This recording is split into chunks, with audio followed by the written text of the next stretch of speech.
bawah. Black menerobos masuk ke kantor Mansu, di mana dia meraih leher Mansu.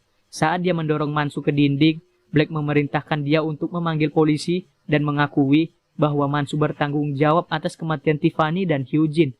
Saat Mansu terengah-engah, dua Reaper muncul di belakang Black. Black menyadari bahwa Mansu akan mati juga. 또 뭐야? 박력 터진다.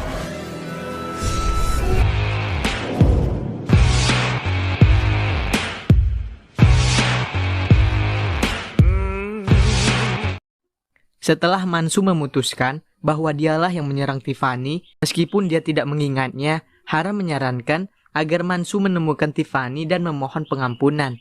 Dia dan Haram bergegas ke sana dan menemukan Tiffany dengan Hyojin. Mansu berlari ke arah mereka berlutut dan dengan putus asa memohon untuk memaafkannya. Bayangan di belakang Tiffany dan Hyojin menghilang. Tiffany sekarang menyadari Mansu tidak mungkin menyerangnya karena dia melukai penyerangan di sisi kanan lehernya. Tanda di leher Mansu dari reruntuhan yang jatuh di mana dia melindungi Haram ada di sisi kiri. Mansu sangat marah karena Byung-ho berbohong padanya dan tiba-tiba bayangan muncul di belakangnya serta muncul kembali di belakang Tiffany dan Hyojin. Mansu bergegas ke kantornya untuk membaca kembali pernyataan saksi Byung-ho temannya, menyadari Byung-ho berbohong.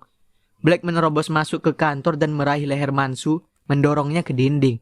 Black memerintahkan Mansu untuk mengakui semuanya. Kemudian Black memperhatikan Reaper yang mengawasi mereka. Black menyadari bahwa Mansu akan mati juga. Di kantor polisi, Black melihat bahwa Tiffany dan Hyojin masih hidup. Haram hanya meminta dia untuk membantunya mengunci mereka untuk melindungi mereka. Haram juga khawatir tentang Mansu karena dia tahu seseorang akan membunuhnya. Haram juga memiliki visi Tiffany melakukan bunuh diri. Mansu ada di tempatnya menunggu Byung-ho untuk bertemu dengannya. Ketika dia menelpon Byung-ho, Byung-ho meminta maaf, mengatakan dia hanya mengikuti perintah. Seorang pria bertopeng meraih Mansu dari belakang dan mulai mencekiknya. Sementara itu Haram pergi ke rumah Tiffany untuk mendapatkan obat Hyojin. Lampu mati jadi Haram menggunakan senter handphone untuk mencari obatnya. Tiba-tiba seorang pria bertopeng menyerangnya sampai dia pingsan. Pria itu mengira dia adalah Tiffany dan dia melapor kepada bosnya bahwa dia akan mengurus gadis bar. Dia menyeret Haram ke kamar mandi. Pria bertopeng itu menemukan pisau dan hendak menggoreskan pergelangan tangan Haram saat dia sadar kembali dan melawannya.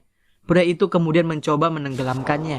Black saat Mansu digantung, naluri Reapernya tidak membiarkan dirinya campur tangan. Pria bertopeng yang mencoba membunuh Mansu dikejutkan oleh Black. Black menyadari bahwa ini bukan pria yang jari hilang. Saat Black bertarung dengan pria bertopeng, dia mundur ke kaki Mansu yang menjuntai dan Mansu terengah-engah. Sebelum Black pergi untuk melihat dia dibujuk oleh Tiffany untuk membiarkan dia keluar dari sel sehingga dia bisa mendapatkan obat-obat. Tiba di rumah tepat pada waktunya untuk melumpuhkan penyerang.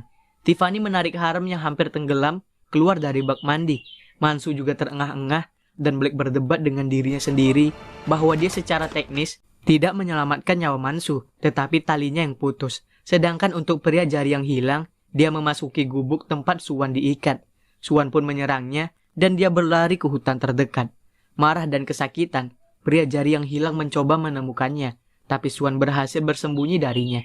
Kwang Kyun mempelajari kerangka yang tidak diketahui itu, menyadari sekarang bahwa itu adalah Clara. Dia ingat ketika dia adalah seorang petugas patroli di Mujin, bergegas ke pertahanan Clara dan melawan pelindung yang memukulnya. Kwang Kyun menawarkan melunasi semua hutangnya dan memulai hidup baru di tempat lain. Pada hari ini, Kwang Kyun menangisi kerangka Clara. Hara memutuskan bahwa rumah Black akan menjadi yang paling aman untuk Tiffany dan Hyojin. Saat Haram bertanya pada Tiffany, dia menyadari bahwa apa yang dicium Tiffany selama ini adalah obat yang diisap oleh keponakan Mansu. Haram masuk ke kamar rumah sakit di mana keponakan Mansu, Sang Min, mendapatkan perlakuan yang sama seperti Leo. Dia melihat tanda di lehernya, tepat di mana Tiffany mengatakan dia menggores penyerangnya. Haram siap menyeret Sang Min ke kantor polisi. Black tiba di rumah untuk menemukan Hyojin di sana. Dan ketika dia melihatnya menempel pada boneka binatang, di mana dia menyembunyikan kapsul dengan tugas. Dia mengambil darinya, namun kapsulnya tidak ada. Haram memanggil Black untuk memberitahu bahwa dia menangkap pria yang menyerang Tiffany. Tapi Black mendengar teriakannya saat telepon jatuh. Black berteleportasi ke rumah sakit di mana dia menemukan kamar Sang Min sudah kosong.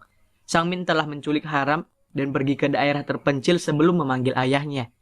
Manhu sangat marah karena penyerangan bertopeng gagal membunuh Tiffany dan sekarang memerintahkan putranya untuk menyembunyikan Haram di bagasi mobil. Manhu mencoba meminta tim keamanan di rumah sakit Royal untuk menghapus rekaman CCTV pelarian Sang Min, tapi sudah terlambat karena Black telah melihat rekaman itu. Saat dia mengikat Haram di bagasi, Sang Min bertanya-tanya bagaimana dia tahu. Sebuah kilas balik menunjukkan dia pingsan di kamar pamannya. Dia bangun dan memakai riasan Shrek Mansu untuk bersenang-senang, tapi kemudian melihat Tiffany masuk untuk mengambil permainan putrinya. Sang Min mematikan lampu dan kemudian menyerang Tiffany. Black melacak tempat Sang Min pergi melalui CCTV. Black dengan marah melaju kencang. Sang Min panik saat melihat Black. Pengejaran berkecepatan tinggi terjadi dan Black menabrak mobil Sang Min beberapa kali, menyebabkan tutup bagasi terbuka. Black berteriak agar bocah itu menepi. Sang Min menolak dan Black akhirnya mendorong mobil ke penghalang konstruksi jalan. Mansu menginjak rem saat menabrak batu menyebabkan mobil berguling. Haram terbang dari bagasi terbuka dan mendarat di jalan. Black bergegas ke arahnya. Black ingat janji Haram untuk tetap hidup. Black bertanya apakah dia baik-baik saja, dan kemudian Sang Min memukulnya di belakang kepala dengan skop. Haram ketakutan bahwa dia akan mati. Sang Min mencoba menusuk Haram, tapi Black malah menahannya. Haram memohon padanya untuk tetap hidup, tapi Black kehilangan kesadaran saat suara sirine polisi semakin mendekat. Di hutan, Suan menemukan tempat perkemahan yang ditinggalkan sementara. Dia mendengar di radio tentang Sang Min menyerang Mogang. Dia menggunakan salah satu telepon camping untuk menelepon Mogang. Saat dia tidak mendapat jawaban, dia menelpon kantor polisi meminta untuk berbicara dengan Mogang. Detektif yang menjawab adalah informan dari Jari yang hilang, yang segera menelpon Jari hilang untuk memberitahu dia di mana Suan bersembunyi. Suan melihat para perkemah kembali, pria Jari hilang meraihnya dan menyeretnya pergi. Di kantor polisi, pengacara Royal Group duduk dengan Sang Min saat dia memberikan pernyataan. Detektif yang mengambil pernyataan itu adalah penurut total. Kwang Kyun menyerbu ke ruang interogasi, kemudian dia meraih rambut Sang Min untuk sampel DNA. Karena Kwang Kyun tidak mempercayai sampel yang sudah diambil, Kwang Kyun kemudian mengambil alih kasus ini, menginterogasi Sang Min. Haram bersyukur karena dia telah menyelamatkan hidupnya sekali lagi, dan memberitahunya bahwa bayangan kematian Tiffany telah menghilang. Haram mengatakan bahwa itu semua berkat dia. Black frustasi bersikeras bahwa dia tidak menyelamatkan siapapun, tapi Haram berseri-seri padanya. Black tiba-tiba ingat bahwa dia sedang mencari kapsul itu. Dia berteleportasi kembali ke rumah Mogang. Black menggeledah rumah, tapi kapsul tidak ditemukan. Namun kita dapat melihat bahwa itu terkunci di laci di suatu tempat. Manhu mengunjungi Sang Min di kantor polisi, meyakinkan putranya bahwa dia akan segera dibebaskan karena Sang Min masih di bawah umur. Ketika Manhu kembali ke rumah, Mansu menuduh saudaranya menjebak atas serangan Tiffany, meskipun Mansu tahu Sang Min melakukannya. Lelah dan tertekan, Black terkapar di sofa karena tidak dapat menemukan kapsulnya. Jika dicuri oleh manusia, itu akan terlihat seperti kapsul mainan kosong. Tapi jika Reaper lain mengambilnya, jika Reaper itu membuka kapsul, akan memulai hitungan mundur kematian Haram. Di rumah sakit, Black melihat Haram tidur, bertanya-tanya apa yang terjadi dengan kapsul itu. Di luar kamarnya, dokter menyeramkan itu memperhatikan mereka sejenak. Dokter yang menyeramkan membuka mejanya dan mengeluarkan kapsulnya. Dia berada di rumah Black dengan Ibu Mogang beberapa hari yang lalu. Saat dia melihat boneka binatang itu, dokter menyeramkan melihat bagian belakangnya terkoyak dan menemukan kapsul dengan nomor Black di dalamnya. Dokter menyeramkan tahu bahwa Black ada di tubuh Mogang. Di pagi hari, Haram bangun melihat Black pingsan di tempat tidur sebelahnya. Dia memperhatikan file yang ditinggalkan Mansu dan membukanya untuk melihat laporan investigasi perusahaan asuransi tentang kasus yang sedang dikerjakan ayahnya pada saat kematiannya. Black menemukannya di taman rumah sakit. Dia menatap foto itu. Ketika dia menyerahkan foto itu ke Black, Black mengenali pria dari mimpi Mogang, di mana anak laki-laki yang lebih muda telah menyerang pria di gudang yang telah ditinggalkan. Black dan Haram mencoba melacak pria bertato laba-laba. Pencarian membawa mereka ke anggota Kongres Kim yang pernah bekerja di acara TV investigasi kasus pembakaran yang sama dengan dikerjakan ayah Haram. Anggota Kongres itu mengingat kasus itu, tetapi dia berhenti menyelidiki ketika Mall Mujin runtuh.